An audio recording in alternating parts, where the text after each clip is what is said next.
Hey there gamers, welcome back to the Board Game Co channel, and today we have a preview of Spirited.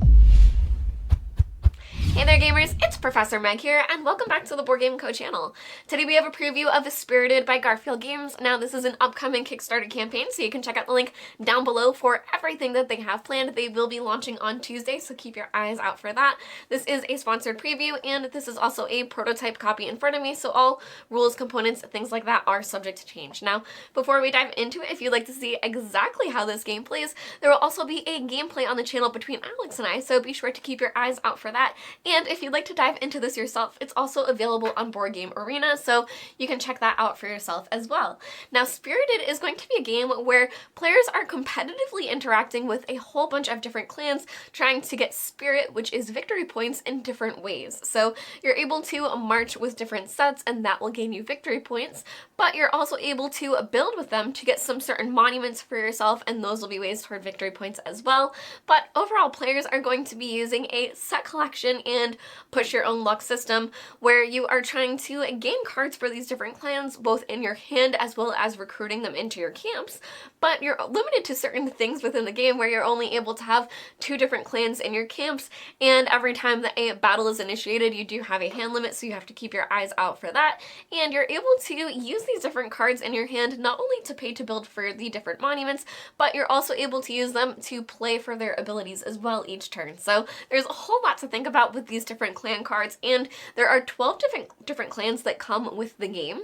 So you have 12 and you only play with 7, meaning that every game is going to be very, very different depending on which ones you have in play that game and how they're interacting with each other and how they're coming out. But one of the most unique things about the game is that you're going through this deck and you have a certain time track that you have time cards in the deck, and that's what's going to move you along and trigger endgames. So they are cards that are shuffled within the deck, meaning that you know that it's going to be happening, and as soon as certain time cards are being drawn, you know that you're closer and closer to the end of the game, but you don't know exactly when endgame is going to be triggered, adding an even further element of that push your luck to see how far you can get before the actual end of the game is triggered.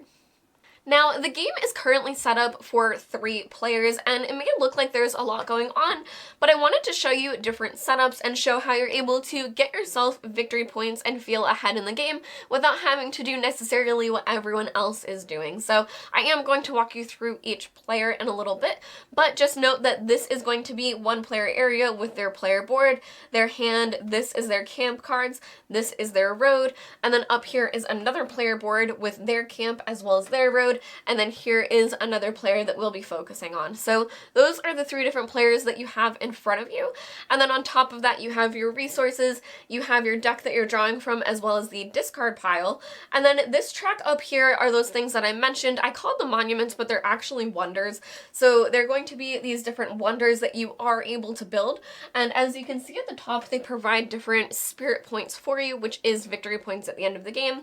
So for example, the first one would give you 5, the other one would give you 2, and the other one would give you 4, but that's respective because they all have different abilities as well that will kind of get you ahead, so it may be worth it to get one that has less victory points if it has an ability that you feel is worth it for you at the time. Now, finally, as I mentioned, we have that time track here. So in a 3-player game, there's going to be this many turns of the time card being drawn from the deck. So you can see that it's only been drawn once so far. There's quite a bit of deck still to go, so that makes sense. So this has been moved forward. And only when this time track hits the different swords is when a battle will initiate. So I'll get into what that means when we're talking more about the player board area, but just know when you're looking at the time track, that's what those symbols will mean, and this one here is going to be the final battle, which is triggering the end of the game.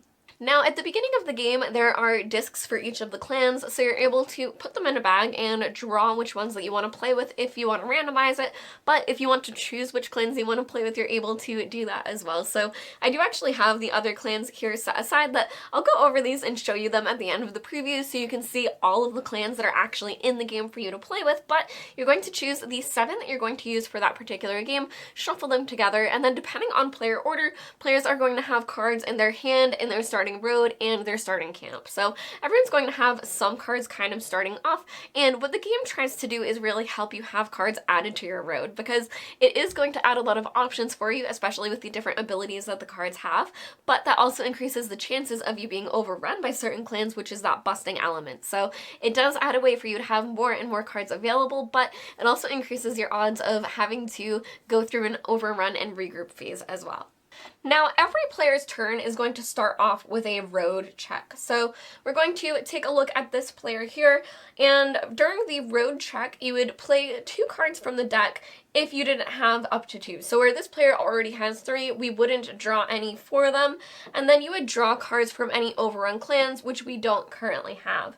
This player does have 2 Japanese cards here in their road for that clan, but luckily that's not enough to overrun them in this instance. So they do have that, and they currently have these cards in their hand, which is a Roman and a Norse. So starting off with the road check, you would have that happen, and then you have an option of what to do next. You can either play a card from your hand, or just go on to a scouting turn, which is all going to be within 1 turn in and of itself, or you can choose to build, which is going to be building one of the wonders up there, or you can march, which is how you're going to gain allegiance with the different clans. That also scores you a good chunk of victory points, and it will also wipe your board on you, and I'll show you exactly what that will look like. So it is a little bit risky because it is how you could also lose other cards that you have in play. So taking a look at this player over here, they do have 2 cards down here in their camp. They have the Aztecs and the Babylonians, and both of those are still available to be acquired, and they have 2 cards in their hand, which is going to be the Norse and the Roman. So the Roman says that you can recruit 1 card from your road, meaning that if you had a card over here, you could take it and play it down here into your road. But there is also the Norse card, which is place this card into an opponent's road to recruit 1 card from their road. Then they can either recruit or draw 1 card from your road. So we are going to choose to do this because it is going to set up this player with the Babylonians to hopefully be able to march them in the future. So we're going to place this over in the road of this player here, and then we're going to take this card and play it down into here to recruit it. Now, they would be able to do something similar over here, where they would be able to take either a Japanese card or a Norse card and recruit it down here, but they currently don't have a space, so they would choose to draw one of these into their hand. Now, taking a look, they do have a Roman card in their hand, so they don't have any duplicates, but they're going to hope that we get overrun with the Japanese, so they're going to choose to take our Norse card, which is also a pretty good ability, and they'll add that to their hands to be used in the future on their turn. So now we will move on to our scout phase, and during our scout phase, we aren't able to place our Japanese card down here into our camp because we currently have Aztecs and Babylonians, and you can only ever have 2 of each type down here in your camp, 2 of each clan. So we can't have a 3rd clan down here, but we are able to add this to our hand, and this is going to certainly help us with being overrun, so we're going to choose to add this to our hand, leaving us with both of these cards here, and we're set up to march with the Babylonians should we choose to do so, but we might wait till we have a few more built up, because the more you march with, the better it is for you, which I'll show you in a little bit. Now, moving on to this player over here, we are going to have them choose to march with the Olmecs because they're going to be able to take this clan and gain allegiance with them over here. So they are going to choose to do that. They're going to march with both of these here. They're going to go to the discard pile, and this is going to be placed over here in their first allegiance. They do have allegiance with the Norse as well, but this allegiance card does not occupy a space in your city, so that's why it's placed over here. So we are going to take this card here, and because we marched with 2, we're going to take this trophy over here and place it face up, and we're going to be able to take the 2 victory points from that. So we will take the 2, place them over here, as well as this token for this player. But then finally after that, you're going to regroup. So when you regroup, you're going to discard cards on the road and in camps, and then you're going to place 2 more cards into your road. So the Romans, the Aztecs, and the Norse are going to be discarded, but then 2 cards are going to be placed here into the road, and this one is a passing of time. So you do still draw to replace this. We're still going to draw 2 more cards for this this player here, but when you draw the passing of time, it's going to go to the discard and move this forward once. So that happened. Then we're going to draw another card, which is going to be a Greek, and then another card, which is another Olmec for them. So that's going to be that player's turn. Now, moving on to this player's turn, again, they would perform the road check, but they wouldn't draw any cards because of what they have, and they are not overrun from anything. So then this player is actually going to choose to go on to a build phase. They have 3 cards in their hand, and to be able to build, you have to discard one of every type. So they're going to be able to discard these 3 from their hand, which is going to be a Norse, a Japanese, and Aztec. They're also going to discard this Olmec, this Babylonian, the Roman, and the Greek, and then they're going to be able to choose any one of those wonders to build. So they are going to take this one, which is 5 victory points. They'll put it in their play area, but I'm going to put it here now for you guys to be able to see it. So then you'll take the victory points respective to that, and then it also has an ability for you. So this one is that you are going to draw to your hand 1 card that was discarded per opponent, then place 1 card from your hand onto each opponent's road. So this basically means that each opponent would be removing 1 card to their discard pile, that player would then be drawing them to their hand, and then they would place 1 card from their hand into each opponent's road. Now that can be really, really interesting, but obviously the 5 victory points was what was most worth it to us. Now your turns are going to have those 3 different actions where you are marching, and if you march, you're regrouping, or you can be playing a card and scouting, or you can choose to build. But if you build or scout, you're actually going to summon at the end of the round as well. So this is going to enter you into that push your luck element of having too many of a certain clan in your road, because you are limited to 2 clans in your camp, but your road can have a ton of clans, which makes building really interesting because you can push your luck and have that set really full and have a lot of unique cards.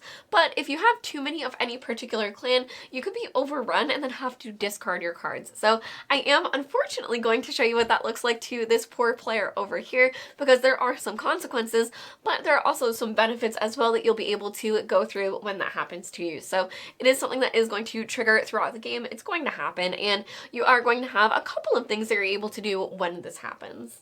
So for this player over here, they have been working toward this Babylonian set. They currently have 2 down here, but they also have 2 Japanese clans up in their road. So they took a scout turn, and they're now going to summon at the end of their turn, and that's going to draw 2 cards from here. And here is the Japanese card, and then we're also going to draw a Greek, and then they're going to trigger regrouping because they are overrun. So regroup is the same thing that you do at the end of marching, but you intentionally know that's going to happen, whereas when you are overrun, you are kind of forced for that to happen. So when you are overrun, you're going to discard your cards in your road and your camps, and then you're going to play 2 more cards into your road. So this player is unfortunately going to lose everything, not only these things up here in their road, but the banked cards that they have down in their camp as well, and then they're going to draw 2 more cards. So these will be placed over here. They are 2 Greeks, so that's a little bit scary for them already,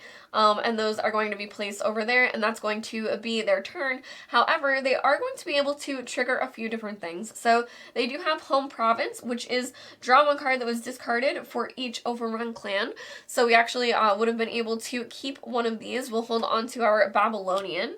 And then you also have the abilities that are here. So this one is going to be draw 1 card that was discarded from one of your camps. So we'll also keep this one, so we have 2 of those in our hand for us. And then third allegiance, which is draw 1 card that was discarded from one of your camps. So that's a way that once you start having certain allegiances, you're giving up those abilities, but in the beginning when you don't have that many allegiances, it is going to be really helpful for you when you are overrun. So we're going to hold on to this Aztec as well. But there are also other abilities that these things will trigger. So for example, when battles occur, when a time card has you move on to a battle spot, at the end of that round there will be a battle, and that will trigger things down here as well. For example, this one you would perform a road check, discard down to 5 cards in your hand, and score 1 medal or replace a medal with a bronze medal. So here you can see we have this medal that we could score 3, that would then flip this over, so that's a way for us to get victory points from that. And there are also this ability here, which is you may draw a card from your road, and this one is you may maneuver, which is swapping out a card.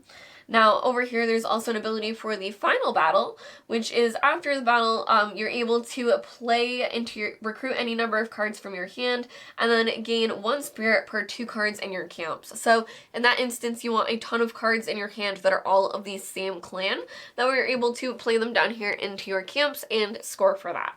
Now, that is going to be the general pace of play of the game. So players are going to go around taking their turns with the time counter going forward, and you're going to be either building or marching, and when you march, you can march with either 1 or 2 clans, so you're going to gain a bunch of victory points when you're able to march with even more members in that clan. I'll show you in a little bit why you might want to march with more than just 2 in your clan, but you're also going to be building out those different wonders for victory points, and more often than not, you're going to be taking those scouting turns where you might play a card, but then you're going to scout to either take someone from your road into your hand or play them and recruit them into one of your camps. And then after that, you're always going to be summoning, so you're getting more and more into your road. So it's going to be constant shuffle of all of these cards coming into play, and that means that those time cards are also going to have time passing more often for you. So this is a lot about all how to play, and with that, I'm going to go into specifically what each of these clans do, because the nuance of this game is going to be the abilities of these cards, how you choose to use them, and how they really interact with each other, because it's going to have you not only manipulating your own play area, but interacting with other players' roads as well. So here we have the Greek clan, which is you're able to discard 1 card from one of your camps or from any road. Now, this can be really powerful because you can discard cards from other players' roads, but you can also additionally even use this in a defensive way to discard cards from your own road because you think you might be overrun and you want to build up towards something. So it's very versatile with that.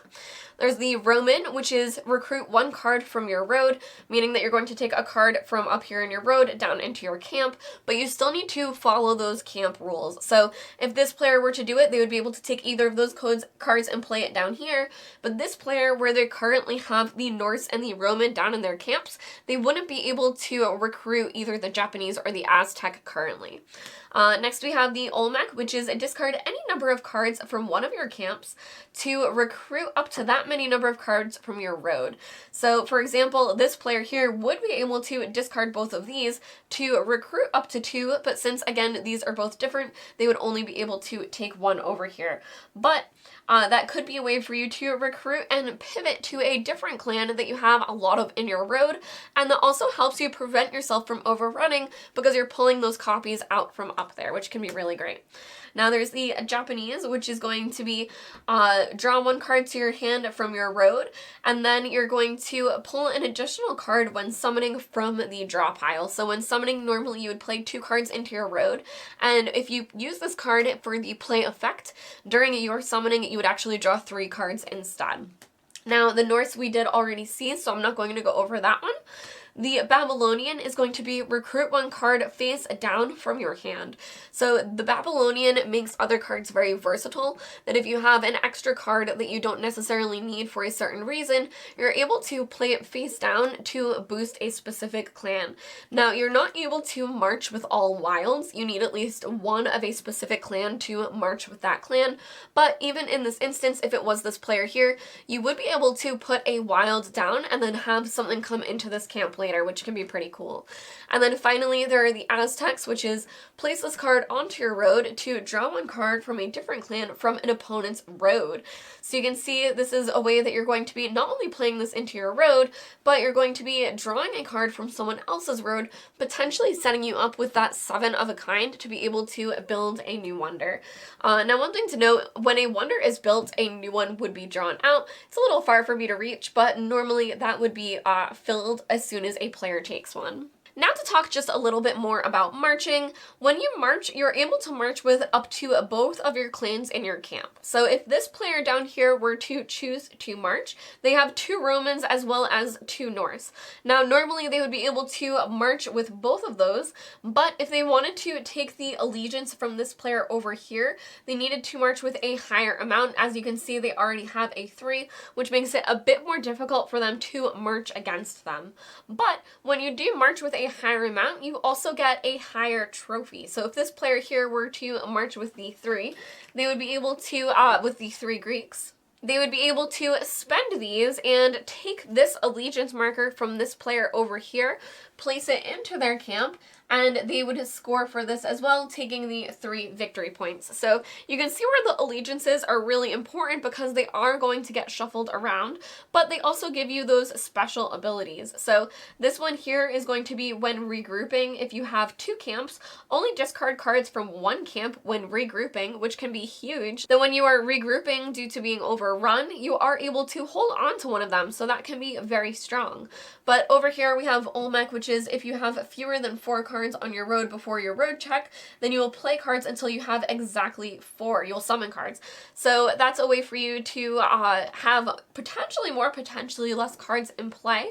And this one is draw 1 card from your camps before regrouping after you march. So that's something that's going to trigger every time that you march. You're going to be able to use that ability. So you can see where having these different allegiances with the different clans can be really important, and it's going to make it harder for other players to try to take those clans from you.